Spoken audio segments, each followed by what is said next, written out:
Guys, this is Jacqui Cooper with J. Cooper Travels, and today I have Justin here. We are doing actually a series of podcasts about travel and how we can be responsible travelers as we start to travel again post-COVID, because as we're getting back to a new normal, we are going to be traveling. It might be a little bit different, but we are all going to be able to enjoy that experience again. Justin, thank you so much for being here. I really appreciate what you're doing. I know that I'm in the travel space, you're in the travel space. Right. Can you please introduce yourself for those that might not have listened to our first podcast so they can know more about your wonderful company and what you do? Certainly. Thank you, Jackie, and thanks for having me back. I really appreciate it. My name again, Justin Smith, and I am the owner of the Evolved Traveler. I have been in the travel industry for 35 years, starting with working on cruise ships back in the 80s. I spent 13 years working on board ships, and then transitioned to land-based positions, working for both tour operators and cruise lines in product development and operations. And then about 5 years ago, decided that as I figured I was getting, as I say, the beginning of the fourth quarter of my career, that I wanted to do my own thing and make sure that I left the industry a little bit better than I found it, and tried to figure out how to do that, and eventually led to the Evolved Traveler. And the two primary ways we do that are with sustainable travel and what we believe is doing components within our itineraries to build a broader sense of global community. So our topic tonight is all about sustainability and sustainable travel. So many Yay. people have different ideas about what that means. Can you define in your mind what it means and how we can support that? Of course, thank you. Yeah, sustainable travel really became one of my passion projects, and particularly with forming the Evolved Traveler. I think in my last couple of corporate jobs, I realized that the impact that travel had was not always a good one. One example of that, recognizable worldwide site is Machu Picchu, for example. Machu Picchu was originally intended for 750 to 850 people. Pre-COVID, 2,500 people a day were visited, and that was with the limitations that the Peruvian government had set. The difference between what was intended for the original inhabitants and that 2,500 was the equivalent of a small earthquake every day at the site. So again, I mean, it's not that any tourist in that regard is aware of that or intentionally making, causing destruction or demonstrating destructive behavior. But when we combine all of our literal and figurative footprints together, it does add up. And that's what we need to be aware of. And that's where sustainable tourism comes into play. First of all, let me clarify a couple of things. Ecotourism is not the same as sustainable tourism. Ecotourism really kind of came about in the late 80s and really pertains to just tours that are based in nature and are protective of the environment and minimizing our footprints there. Sustainable travel is a much broader stroke, and I'll get to that in just a minute. And then you have responsible travel, and I would say responsible travel is the general umbrella that you can put that all under. Sustainable travel, now we have regenerative travel, and then of course eco travel. But there is a distinct difference between eco travel and sustainable travel. Again, eco travel being more nature-based conservation and preservation of natural sites. But with sustainable travel, I think that, a lot of folks might think that it is based on still sort of a green image. And the reality is, it really is a much broader topic. And you can break it down into three things.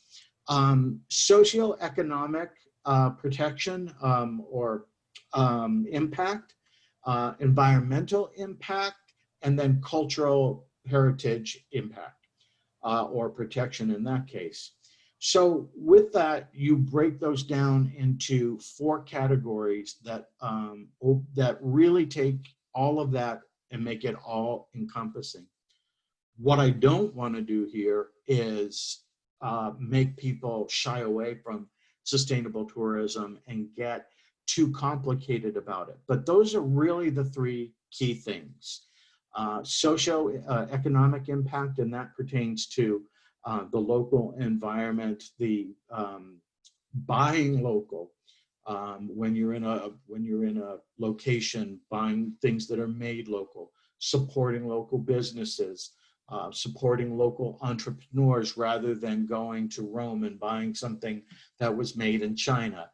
You want to go into local boutiques. Make sure that those things are supporting the local community, because that has a trickle-down effect. If you're supporting a local business or a local entrepreneur, so are they. And that means that is, again, trickle-down economics that is supporting the local economy. One of the things that really stood out to me when I first began to learn about sustainable travel in this particular regard was what they call the bleed. And that is the money that leaves any particular destination from the tourism dollar. The Caribbean islands are a great example of this. The bleed is estimated at 80%. So 80% or 80 cents of every tourism dollar that is spent in the majority of Caribbean islands leaves the island. The locals don't benefit from it. That's true. That's horrific. We go to these islands, and we've got many of the cruise ships who call on these islands, sometimes 6, 8, 10 ships a day. And 80% of those dollars spent don't stay and support the local economy. They go to support big corporations. And you wonder then, how are these people, the locals of the island, they're still living in poverty? How can it be with all of these ships and tourism dollars coming in? So what we want to do with sustainable tourism is minimize that, is to keep those tourism dollars in the communities where the tourists are and where they're spending their money. So that in part is the social economic part of it, or at least a little bit of it.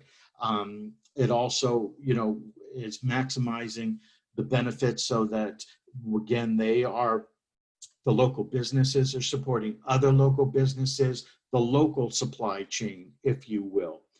Now, as a tour operator, it's critical for me to have a sustainable management system in place. What are my policies? How do I manage sustainable tourism, and how do I convey that to my consumer? How do I convey that to the public? Well, for me in particular, my company, you're going to find our sustainability declaration on our website and our commitment to it. We also donate a small portion of proceeds from every trip to environmental causes and to a charity, not-for-profit or charity in the country that our guests visit. So we give back in that way. We can either offset carbon footprint or plant trees, whichever the guests prefer. We discuss those options with them. As you know, as a tour operator or travel advisor, if you're planning a trip, we work with what are called destination management companies, DMCs. If you're really involved and committed to sustainable tourism, you're going to work with DMCs that share that commitment with you. And there are some great ones around the world who really set the bar in doing so. There are also some really great tour operators that are highly invested in sustainable tourism. G Adventures, Intrepid. I mean, I have to give props, aside from my own company, that these are companies that I hope to meet their standard, because these are companies that are truly, that sustainable tourism is their #1 priority. I mentioned socioeconomic. Of course, the environment is another key part of it, where I think a lot of guests, a lot of people in the public sort of believe that sustainable tourism was just that environmental component. And it really goes much further. It is in the sustainable environment aspect, you're talking about conserving energy, conserving water consumption, making sure that the resources of the local community are not stretched beyond what is appropriate, so that they have what they need, and that the tourism industry is not usurping that from them in ways that are deterrent, or ways that are harmful to their community. Then you have the cultural protection, which is really critical. And we say protection of cultural heritage. That can be archaeological and historical sites. I mentioned Machu Picchu a few moments ago. That's an example. But it also pertains to visits to indigenous people, which I think is something we all like to engage with on our trips. What is it beneficial to them? Are those visits beneficial to them? Have the people been incorporated into the process in which you're visiting them? Have they been part of making the rules for your visit? Or was all of this forced upon them? Is their culture being represented in an authentic way? Are they being represented in a respectful way and being treated in a respectful way? So as you see, I mean, I'm just kind of touching on points of sustainable tourism. Again, not to make it too complicated, but these are all components of what sustainable tourism is. And it is a means to protect the tourism industry and the places that we can go to, so that we have them and are able to share them with the generations that come. So it's the environmental protection and environmental resources, protection of cultural heritage, which includes the protection of people's culture and making sure that's maintained in a respectful way, as well as archaeological sites and historical sites. And then, of course, the socioeconomic impact, where the local communities and towns all benefit from the tourism dollar as well. What you're saying is fascinating to me, because even though I am in the travel space, I am not as well versed as you are in the definition of sustainability, and I often have blended eco with sustainability. And I know that as the environmental area has developed, the companies that are involved have been diving deeper into looking at how do we support the local communities, as well as protect the environment, as well as protect, the animals, and like you said, the water and everything else combined, because we're also integrated. You mentioned, your company is phenomenal, and you mentioned G Adventures and Intrepid. Those are also vendors that I have access to under my certified travel hat. I also would mention that in the podcast block below, there'll be contact information for Justin and his company, as well as contact information for me. I can also, book travel. However, the one portal that I will share, which is a free portal, is a wholesale booking portal. And I would recommend going to Justin and also checking out my site, because again, there are different ways that you can do this, but we're going to be doing a series of podcasts about specific areas that Justin has created packages for, that will dive deep into really great tours where you can actually, all around the world, support the locals, support the environment, and have a great time doing it.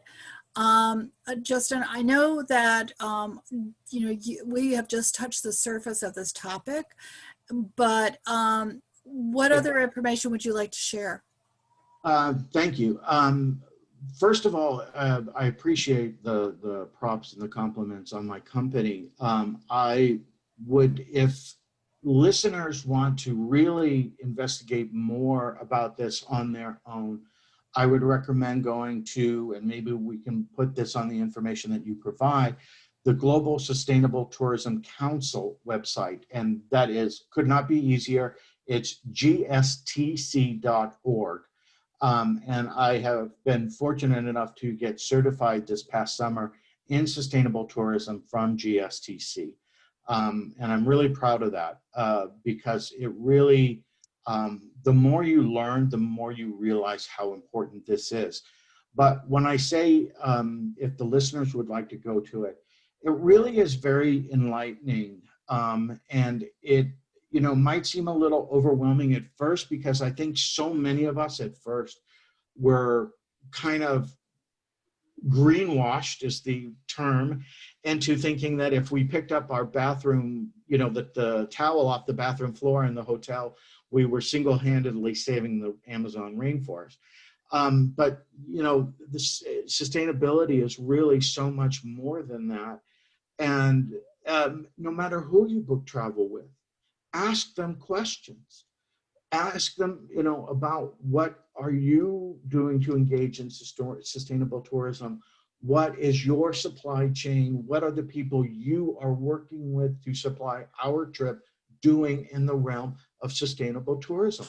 Don't be afraid to ask questions. That's the only way that we, as a collective community, both the travel community and our clients, are going to further the benefits of sustainable travel, is if our clients ask questions, because then more tour companies, more travel advisors will become better informed about sustainable travel. And it's not important, Jackie, it's critical. It truly is critical. The reason why I also agree with you so wholeheartedly on this, as you were talking, I was thinking about, you get the statistics you mentioned about the dollars going out. And in today's climate with COVID, with with fewer people traveling, even though the number of people will start to travel more, if we do travel to a country, it is really important that we as travelers support the locals there, because those dollars that we support means that they then have an income that might have been depleted because of the numbers reduced. So, so collectively, COVID has impacted us in many ways. I think it's opened up our eyes in many ways too. But I think that as we go around the world and we appreciate the ability to travel, because before when we traveled, I think we all took it for granted that we could always go everywhere. Agreed. And now we're realizing that we didn't. One interesting tidbit, and then I think that we'll probably need to wrap it up for this episode, even though there'll be more. If you do research on the old fortress castles, they created the walls around those castles because, very similar to our times, there were pandemics. And so they kept the healthy people inside the walls. They had people have their time outside the walls until they could tell that they were healthy, and then they let them in. So when you travel overseas and you see these beautiful castles with the walls around it, it wasn't always as a fortress. It wasn't always for war. Some of it was for health. Yeah, So, isn't that fascinating? I mean, yeah, the things that still are in play today. I always, in a similar way, I suppose on a lighter note though, even when I travel, and as much as I've traveled, Rome is still one of my favorite cities. I just love the fact that you walk down the block and you've got, 2,000-3,000-year-old history right next to a modern cafe. But you go to the Colosseum, and there's another beautiful one in Verona, which is one of my favorite cities. Yep, I've been to both. Yep. Yep. Yeah. If anybody ever wants to talk to me about Verona, give me a call. I'll talk all day. These arenas, these Colosseums from 2,000-3,000 years ago, and we're still going to those today. We're still building those today. And for the same type of entertainment, if you will, less the lions. But that just amazes me. I love that kind of fact of that history. Yep. Well, we'll have more conversations about architecture and all these other great things. So, Justin, thank you so much for being here. Everyone who's Glad to be listening, back. please subscribe to the YouTube channel as well as to the podcast. That way you'll be alerted when we have our upcoming podcast, which we're trying to do every week or every other week. We're going to have a lot of interesting topics, a lot of travel tips that can make you more aware as travelers, and also both enjoy, and there'll be savings as well as other travel tips. So thank you so much, and I look forward to talking to you again. Thanks, Jackie.